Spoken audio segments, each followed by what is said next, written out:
Okay, this is April 29th. This is a review back to the 4 chapters that we discussed this year.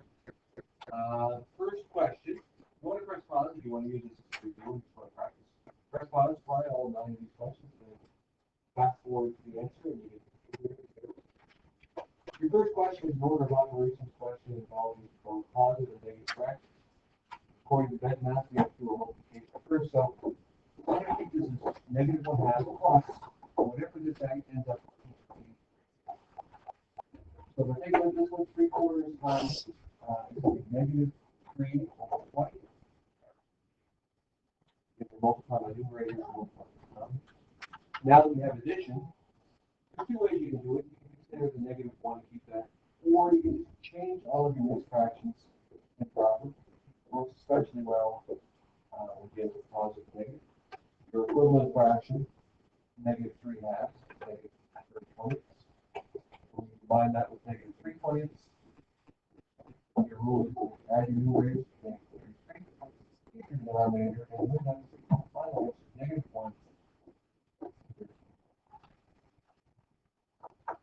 Question 2, we have the addition of 2 square roots. And I should have clarified, you can't use the calculator, but so when we're talking about square roots, we're asking ourselves what fraction multiplied by itself is 1/25. Since I know that multiplying the numerator 1 times 1 is 5, what are your roots of 1/25 is 1/5? And the only difference between this and the last one is when you have a mixed fraction, you have to ask it as what is the square root of the improper fraction? In this case, 49/36. So what fraction multiplied by itself is 36. 49. Numerator is 7, denominator is 6. So in effect, when we use the square root of both of those, we end up with the sum of 1/5 and 7/6. The denominator being 30. We have 6/30. Equivalent fraction of 1/5. We have 35/30, equivalent fraction of 7/6. When I add my numerator, I get 41. When I keep the denominator 30, the final answer will be 1.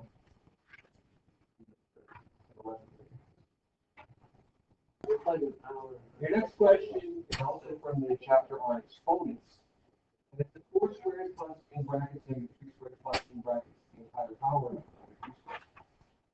The trick here is that 4 squared means 4 multiplied by itself, which is 16. This, negative 3 with the 2 outside, means negative 3 times negative 3. Positive 9. But this is the tricky part. Because back when we studied it, we said this does not equal this, right? This means negative 2 times negative 2. Positive. So this means the opposite of 2. So you stop it times 2, which will be a negative 4. Okay, so it is tricky. Some of you that forgot the negative 2 squared is negative 4. Some of you might have thought that this was the same thing as that, but you got lucky then. So this would be 25 plus negative 4, which would be that one. Your next question has 10 to the exponent of 0 plus 1 to the exponent of 12 plus negative 2 in brackets to the exponent of 2 within the brackets, not outside the brackets. And again, the key here is that this is not equal to this same thing. This is the opposite of 3 squared. Anything to the exponent of 1 is 1. 1 multiplied by itself any number of times is 1. And the opposite of 3 squared is going to be a negative 9 on a positive. So 2 plus negative 9. And that's the final sum of negative 9.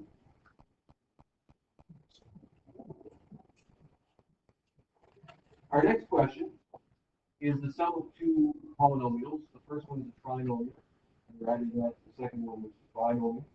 When gathering like terms, we start with the highest degree terms in our gathering. So this x squared is our first. We're going to gather that by itself because there are no other terms that have x squared. The second term we're going to gather is the x and x and 4, which combine and make it 7x. Finally, a negative 1 and a negative 5 is so that one is 2x squared minus 7x minus 6, and that's trinomial. You cannot gather like terms any further because there are no more like terms. The next question is subtraction. Of course, back in the day when we learned how to subtract polynomials, the easiest thing to do is to add the inverse each term and the polynomial. Now that you've done that, you can just add the periodic terms of 2x squared. Sorry. No. Plus 4x. Constant's going to become.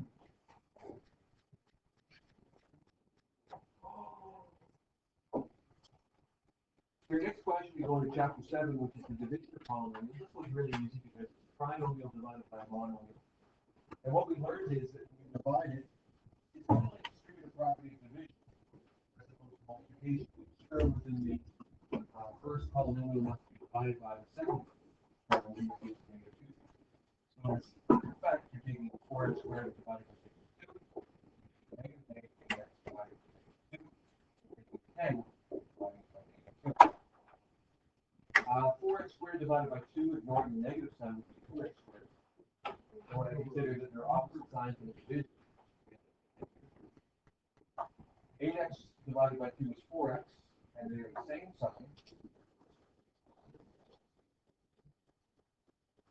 Divided by 2 is 5. Final answer to that is negative 2 squared plus 4x.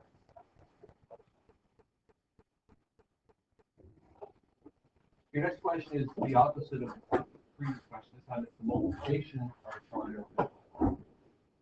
Each term must be multiplied by 4x, so it's the effect of multiplying 4x by 2x squared, multiplying 4x by negative 3x, or multiplying 4x by 1. When we simplify this, we're just going to multiply our coefficients first to get 8.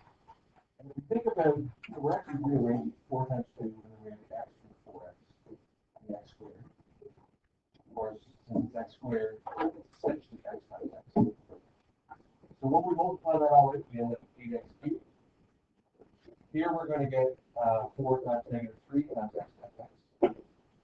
Or negative 12x squared. Here, anything times 1 is itself. Keep in mind that that trinomial looks like you can add and subtract like terms so you can multiply. Adding and subtracting algebraic terms you can have to be like terms, and as a result, you cannot simplify.